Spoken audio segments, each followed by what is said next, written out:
Chapter 5, NBC, The Catalyst, Part 2.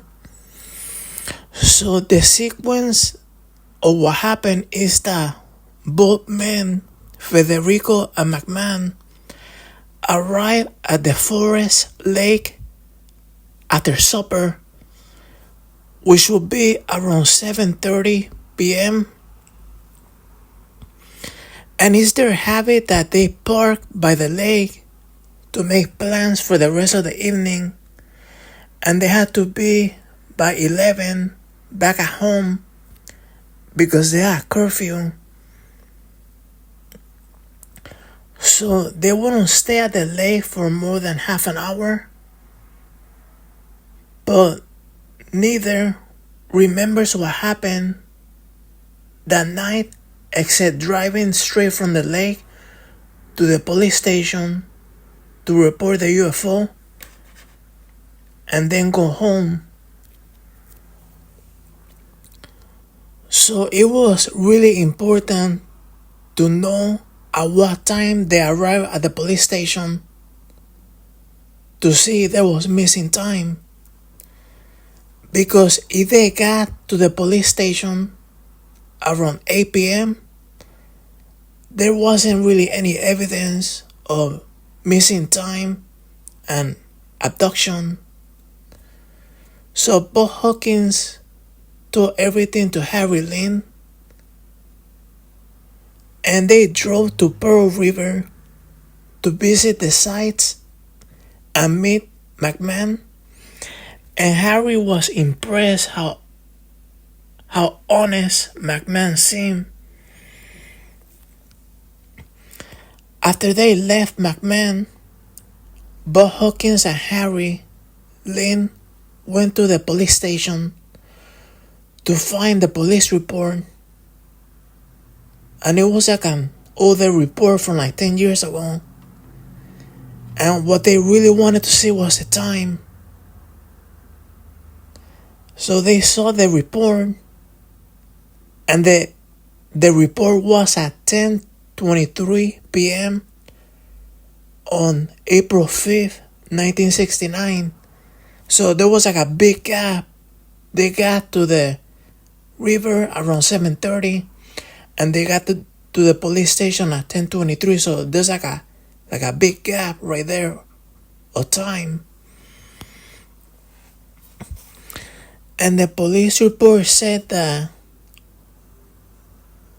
McMahon was 17 and they saw a UFO and they got a reflection of light on the hood of their car.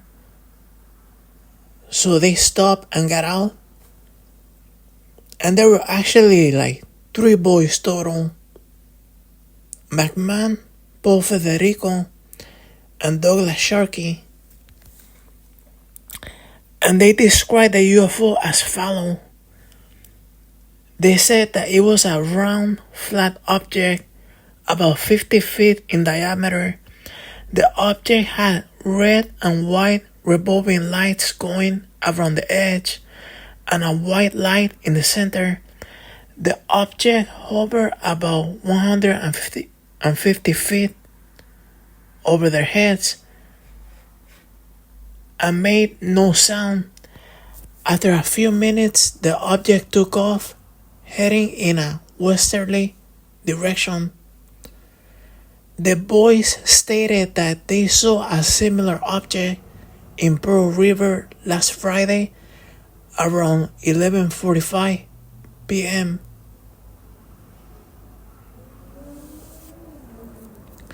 So this is what seems to have happened. They were sitting in the car, they saw the UFO, and then they made the 15-minute drive to the police station. So they should have gotten to the police station around between 8 and 8:30 p.m. But there's like 2 hours of unaccounted time, and this is the missing time that many people report during UFO abduction reports. So there's missing time. So the next step was to get McMahon and Federico to undergo hypnosis. But there were some problems because both Federico lived and worked pretty far away from New York City.